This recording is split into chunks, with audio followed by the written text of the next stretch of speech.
Tina? Yeah. Just get me a pair of cutters out of the toolbox. Got a petrol pump. It's using too much. If that's possible. Yeah, it's 3.5 litre straight six. Supposed to do 19 miles to the gallon at the moment, about 12.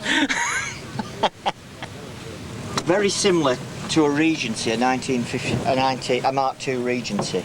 The difference being the back end, because I've got the more swish back end, if you will, with wheel spats on, where the Regency just is like an ordinary car with a high back wheel arch.